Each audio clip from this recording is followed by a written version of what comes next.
ದೇವಕ್ಕೆ ಅಮ್ಮಂಗೆ ಏನೂ ಆಗಲ್ಲ, ಬೇಗ ಹುಷಾರಾಗ್ತಾರೆ, ನೀವೇನು ತಲೆ ಕೆಡಿಸ್ಕೋಬೇಡಿ. ಅವ್ರಿಗೇನಾದರೂ ಬೇಕು ಅಂದರೆ ನಾನೆಲ್ಲ ಮಾಡ್ಕೊಡ್ತೀನಿ ತಾತ. ಎಲ್ಲ ಅಪ್ಪಂದ್ರು ಹಿಂಗೆ ಅಲ್ವಾ?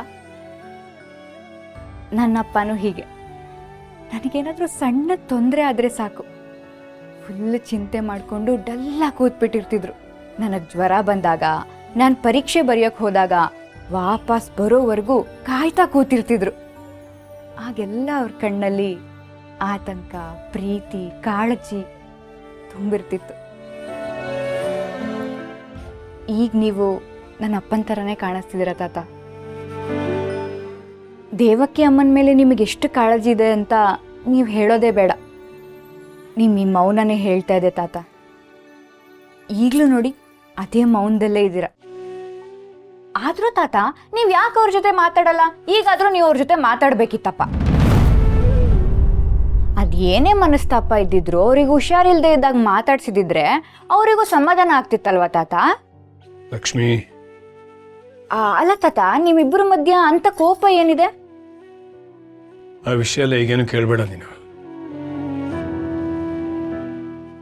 ಯಾಕೆ ತಾತ, ನಿಮ್ಮಿಬ್ಬರ ಮಧ್ಯೆ ಮಾತಾಡದಿರೋ ಅಷ್ಟು ಮನಸ್ತಾಪ ಏನು? ಕೇಳಬೇಡ ಅಂದೆ ಅಲ್ವಾ?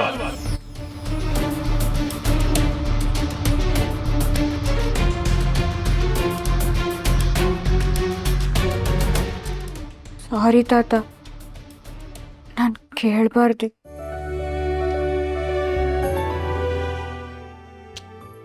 ಕ್ಷಮಿಸು ಕಂದ, ನಿನ್ ಮೇಲೆ ರೇಗ್ಬಿಟ್ಟೆ, ಕ್ಷಮಿಸು. ಅಯ್ಯೋ ತಾತ, ನೀವು ಕ್ಷಮೆ ಎಲ್ಲ ಕೇಳಬಾರ್ದು. ನಂದೇ ತಪ್ಪು. ನಾನೇ ತಲೆ ಹರಟೆ ಥರ ಏನೇನೋ ಮಾತಾಡ್ಬಿಟ್ಟೆ.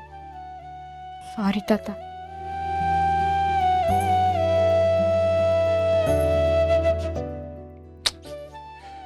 ನಾನು ಮಾತಾಡ್ಸಿದ್ದಿದ್ರೆ ಅವಳಿಗೆ ಇನ್ನಷ್ಟು ಕಷ್ಟ ಆಗಿರೋದು.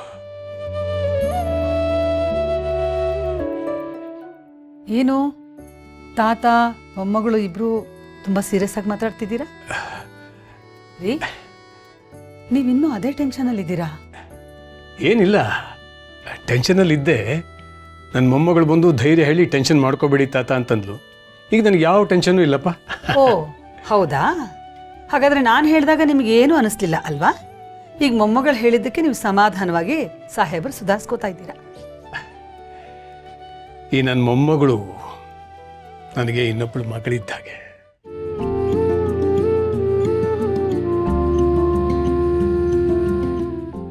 ಲಕ್ಷ್ಮಿ, ಅವ್ರು ಸಮಾಧಾನವಾಗಿದ್ದಾರೋ ಇಲ್ಲೋ ಅಂತ ನನಗೆ ಗೊತ್ತಿಲ್ಲ.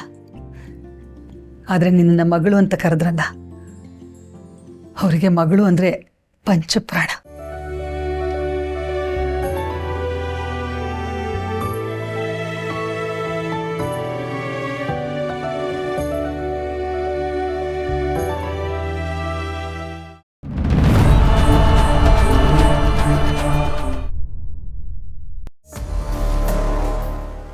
ಅತ್ತೆ, ಯಾಕೆ ಸ್ಟ್ರೆಸ್ ಮಾಡ್ಕೊಂಡಿದ್ದೀರಾ? ಆಲ್ ಓಕೆ ಅಲ್ವಾ? ನೀವು ಚೆನ್ನಾಗೇ ಇದ್ರಿ ಅಲ್ವಾ? ಸಡನ್ನಾಗಿ ಏನಾಯ್ತತ್ತೆ? ಯಾರಾದರೂ ಏನಾದರೂ ಅಂದ್ರೆ ಅತ್ತೆ, ತಾತ ಏನಾದರೂ? I am fine.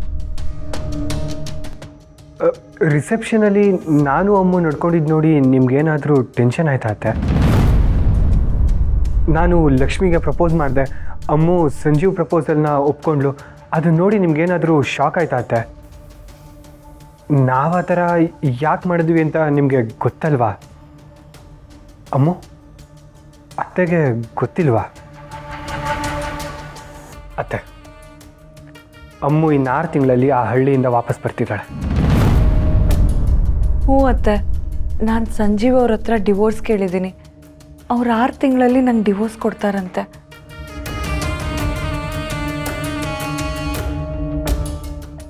ಸರಿ,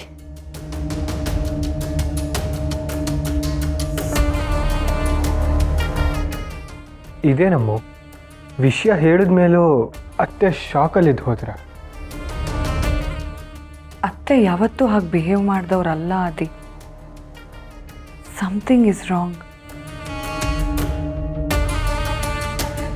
ಸಾರಿ ಶಮಿ. ಅದು ಸುಮ್ಮನಿರು ಅದೇ ನೀನು. ಒಂದು ಕಾಲ್ ಇಲ್ಲ, ಮೆಸೇಜ್ ಇಲ್ಲ. ಏನು ಅನ್ಕೋಬೇಕು ನಾನು? ಶಮಿ, ರಿಸೆಪ್ಷನ್ ಗಲಾಟೆ, ರಿಲೇಟಿವ್ಸ್ ಎಲ್ಲ ಬಂದಿದ್ರು, ತುಂಬ ಬ್ಯುಸಿ ಆಗೋಗಿದ್ದೆ ಶಮಿ. ನೀನು ಅವಾಯ್ಡ್ ಮಾಡಬೇಕು ಅಂತ ಅಲ್ಲ. ನೀನು ಈ ರೀತಿ ಸೈಲೆಂಟ್ ಆಗಿರೋದು ನೋಡ್ತಿದ್ರೆ ರಿಸೆಪ್ಷನ್ ಅಮೋದ ನಿಂದ ಅನ್ನೋ ಥರ ಇತ್ತು. ಏನೇ ಮಾತಾಡ್ತಿದ್ಯಾ? ಮತ್ತಿನ್ನೇನೋ, ಕೈಗೆ ಸಿಗದೆ ಹೋದ್ರೆ ಸಿಟ್ಟು ಬರಲ್ವಾ ನನಗೆ? ಸರಿ ಆಯಿತು, ಸಾರಿ. ನಾಳೆ ಸಿಗ್ತೀನಲ್ಲ ನಿನಗೆ, ನಾಳೆ ನಿಮ್ಮ ಫೇವ್ರೇಟ್ ಜಾಗದಲ್ಲಿ ಐಸ್ ಕ್ರೀಮ್ ಕೊಡಿಸ್ತೀನಿ, ಓಕೆನಾ? I call you later Shami, ಬಾಯ್.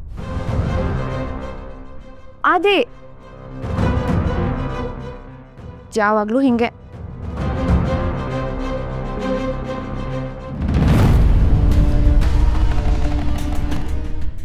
ನೀನು ಯಾವಾಗ ಬಂದೆ?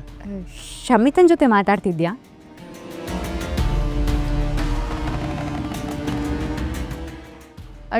ಡೋಂಟ್ ವರಿ, ನಾನು ಅವಳ ಹತ್ರ ಏನೂ ಹೇಳಲ್ಲ. ಅದೇನು ಹೇಳಕ್ಕೆ ಬಂದೆ ಈಗ? ಇಲ್ಲ, ಥ್ಯಾಂಕ್ಸ್ ಹೇಳೋಣ ಅಂತ ಬಂದೆ. ಥ್ಯಾಂಕ್ಸ್ ಆದಿ. ನೀನು ರಿಸೆಪ್ಷನಲ್ಲಿ ಏನು ಮಾತಾಡ್ತೀಯೋ ಅಂತ ನನಗೆ ತುಂಬ ಭಯ ಆಗಿತ್ತು. ಆದರೆ ನೀನು ನನ್ನನ್ನು, ನಮ್ಮ ಮನೆಯವ್ರನ್ನ ಅರ್ಥ ಮಾಡ್ಕೊಂಡು ನಡ್ಕೋತೀಯ ಅಂತ ನಾನು ಅಂದ್ಕೊಂಡೇ ಇರಲಿಲ್ಲ.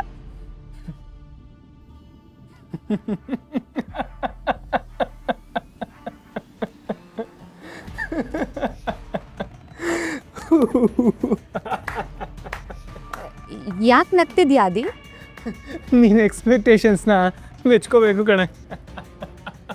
ಅಂದರೆ ಅಲ್ಲ, ನಾನು ನಿನಗೋಸ್ಕರ, ನಿಮ್ಮ ಮನೆಯವ್ರಿಗೋಸ್ಕರ ಬದಲಾಗ್ಬಿಟ್ಟಿದ್ದೀನಿ ಅಂದ್ಕೊಂಡಿಯಲ್ಲ, ಅದಕ್ಕೆ. ಆದಿ, ಅಲ್ಲ, ನಾನಲ್ಲಿ ಎಲ್ಲರೂ ಮುಂದೆ ನಿಜ ಹೇಳಿ ಕೆಟ್ಟವನಾಗೋದು, ನೀನು ಹಳೇ ಸಿನಿಮಾ ಹೀರೋಯಿನ್ ಥರ ಓಲ್ಡ್ ಡ್ರಾಮಾ ಮಾಡಿ ಸಿಂಪತಿ ತಗೋಬೇಕಿತ್ತಾ? ಏಯ್, ನಾನು ಸುಮ್ಮನೆ ಇದ್ದಿದ್ದು ನಿನಗೋಸ್ಕರನೂ ಅಲ್ಲ, ನಿಮ್ಮ ಮನೆಯವ್ರಿಗೋಸ್ಕರನೂ ಅಲ್ಲ, ನನಗೋಸ್ಕರ ಮಾತ್ರ.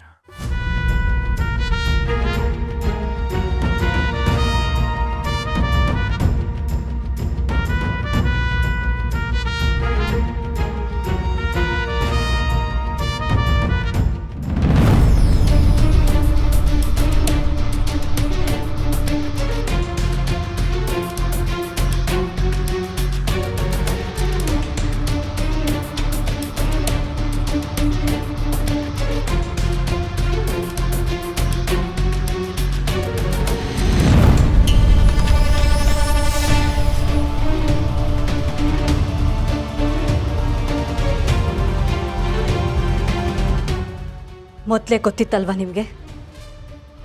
ಜೈ ಬದುಕಿದ್ದಾನೆ ಅನ್ನೋ ವಿಷಯ ನಿಮಗೆ ಮೊದಲೇ ಗೊತ್ತಿತ್ತಲ್ವಾ?